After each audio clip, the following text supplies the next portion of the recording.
Today, y'all catch me with the bonnet on, but I want to talk about something that I had talked about on TikTok, my personal TikTok. If you want to follow me on TikTok, you can if you haven't already, or if you're not from TikTok.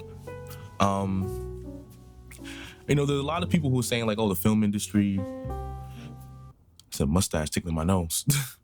A lot of people saying that the film industry as a whole is dying, which it is, because things are different. Technology has progressed in a way that doesn't allow them to make money the same way that it used to. And what's interesting about this is people solely chalk it up to corporate greed, gatekeeping, which all of that is absolutely true. But I guess what I really want to talk about is kind of how all the stuff that's mentioned online about filmmaking is absolutely true, but also something else that's also not being talked about at all. I haven't seen a single video about it, and I'm not trying to give you some clickbaity reason, but ultimately one of the reasons that I think also film is not doing as well as it could be is simply because films have become homogenous. And let me explain what I mean by that. So when we were younger, we had certain films that were for specific people or specific communities. Now, if you're black, we had Boys to the Hood, even Rush Hour 2, which is one of the funniest comedy movies, because you have Rush Hour 1, Rush Hour 2, Rush Hour 3. But Rush Hour 2, I'm pretty sure a lot of black people could agree, was one of the funniest movies we've seen, because we are all viewing it from the perspective of Carter. Carter is a black LAPD cop who has no experience with the Asian community, let alone Chinese. And he's going through these things, I think he was from Compton at the time. He's literally experiencing a new culture as a black person who's never even probably been out the country at that point until he met Lee and became friends with Lee.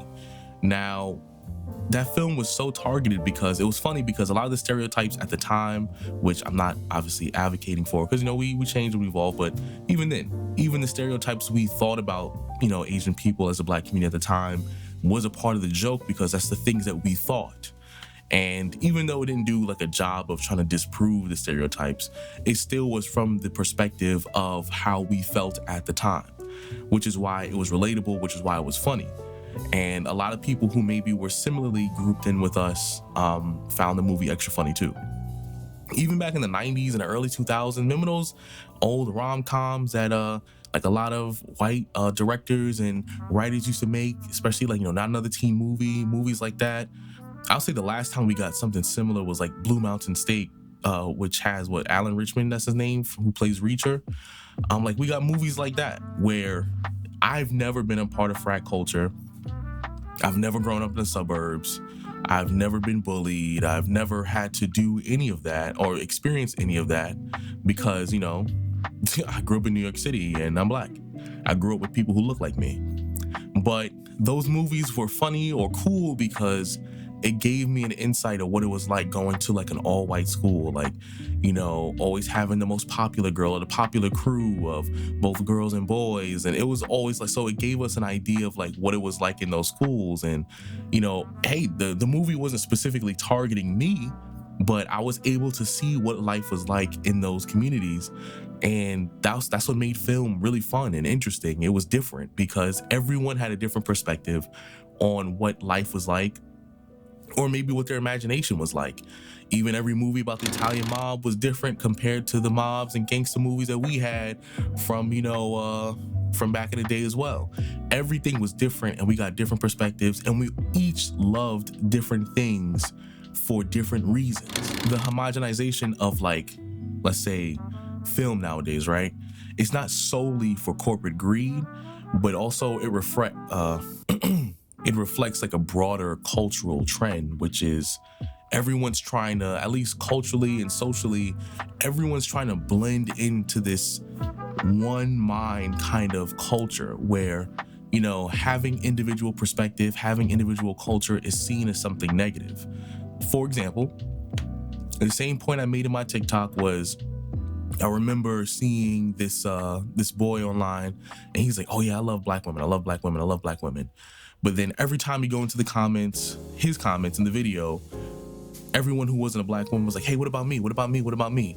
So I think because of how things are progressing, people feel like everything has to be for them. And if it's not for them specifically, that means you are excluding them, which I don't think is the case when it comes to art. Art is subjective and art is based on someone's experience. Can we make things that are for everybody? Absolutely. We can make things that are for everybody. But sometimes some things just are not for everybody. Just like, don't get me wrong, even though Star Wars was meant to be for the nerds, for the people who like sci-fi, like I know a lot of people would agree that because they try to, kind of reach out and broaden who it was for, that the quality has suffered. And I've gotten to a point in the Star Wars kind of community where I'm just like, certain movies or certain not prequels, but certain movies, certain sequels are just not for me anymore, where I'm no longer the target audience, so I tend to just watch the ones that I feel like are targeted towards me. If the other ones aren't, they aren't for me, and I just don't complain about it.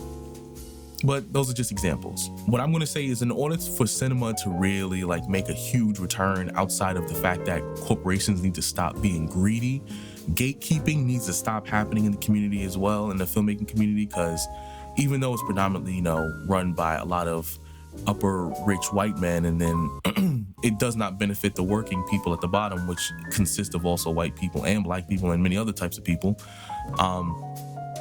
It's just, outside of the fact that greed just has to stop worldwide, period, in every industry.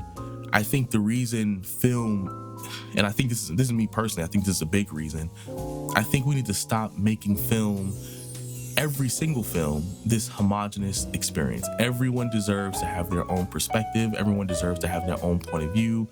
There were even films and documentaries that came out in the 2000s and 2010s that were from the perspective of people who were like KKK members. And guess what? People would still watch it. I've seen a couple. And even though I've never had those thoughts in my mind, it gives me insight on what people like that think. And I think there's nothing wrong with everyone having a film that's for their specific target audience, and then having films that are for the larger audience. But we're shifting in a way that's creating this culture where not just film, not just music, not just art, in terms of drawing, art style, everything has to be the same style, same look, same ideas, same ideology, same culture, which takes the creativity out of everything and sucks the life out of it. There's no longer different perspectives on things. There are like 7-point-something billion people on this planet.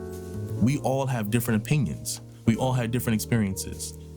And I think that's one of the biggest reasons why film is falling apart. Does it have to do with greed? Absolutely. Does it have to do with the fact that, the model in which film was built on is no longer viable because of streaming and technology? Absolutely. But also, what I think is one of the big three is we just no longer have perspectives anymore. Everything has to be the same. That's why we reminisce about old movies like, oh yeah, we love white chicks. We love, like I said, Rush Hour 2. Oh, Not Another Teen Movie. All those old rom-coms from back in the day, Buffy the Vampire Slayer TV show, Smallville. Like, we always reminisce about these old movies and shows because they were different. Each of them were done differently. And nowadays, everything is the same.